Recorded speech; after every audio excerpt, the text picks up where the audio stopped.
Hi, welcome back to Guessagaingaming. So here we are back in London. We're actually on Vauxhall Bridge, across the River Thames. There you can see in the background over there in the distance is Battersea Power Station with its iconic 4 chimney stacks.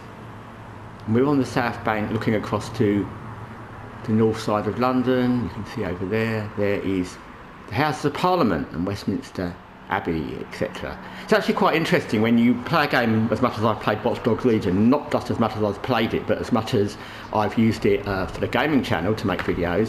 When you end up in a location where you've not exactly been, I don't think I ever remember being on this bridge and looking at this exact view, which is just me. I'm fascinated by this game and all the different views you get. I've never actually been in this place before. I probably run across the bridge. I don't even remember running across the bridge. Anyway, I digress. So, today's video is just going to be a very small video. It's about IGN, and if you watched the previous video I made about CD Projekt Red, I mentioned that and it seems to be in almost all gaming news, as I said before, this woke activist and Sweet Baby and everything like that. I think when you care about a studio, like I said, with CD Projekt Red or BioWare, then it impacts you much more when things are going wrong there, or they're making bad games, or possibly going to make bad games in the future. When it's something you don't really care about, it has less impact. And IGN, as I said in a previous video, I don't really care about them. That's not, particularly horrible, but I just don't really care. I would never have relied on mainstream media in any form, actually, not just gaming, to give me reviews of things.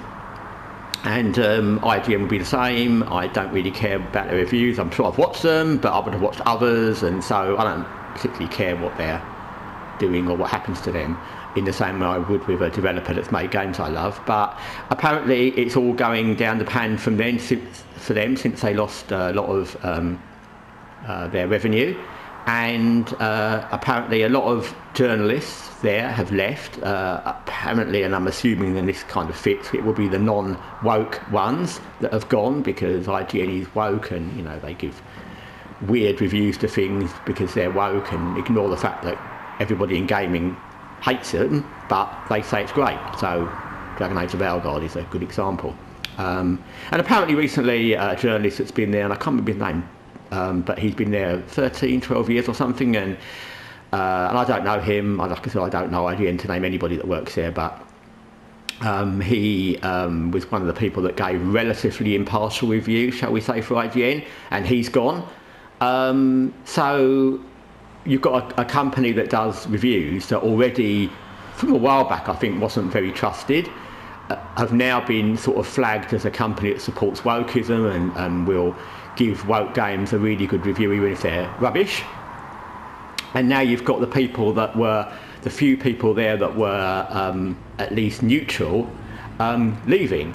So you end up with a site where you're only going to get woke reviews. The sad truth is, of course, that again, if you don't watch lots of gaming content from smaller channels, bigger than mine, but smaller channels than IGN, you won't actually know what goes on at IGN. So if you're just a casual gamer who's looking to buy a game and you go on IGN, and like I said many times before, if you go on IGN and you're just a casual gamer who doesn't know anything about gaming and you want to buy a game and you read a review about Dragon Age of Valgard and you read what score they give it and what they say about it, you would buy it because you wouldn't know that IGN can't be trusted. And that's a shame, because even now with all this that's going on there, people will still read their reviews, they'll still get loads and loads of views on their reviews, and people often won't know that they're biased, because people won't know that IGN are biased, because how would they know? In the world, people often don't know about the in-depth background of companies doing reviews, and in gaming, I'm sure that lots of people who are casual gamers, even slightly more than casual gamers,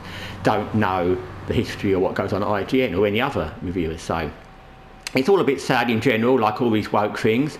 But yeah, that's kind of what I've got to say. So IGN, still heading down the slippery path of wokeism, but do we care? Do we really value what IGN say? Probably not.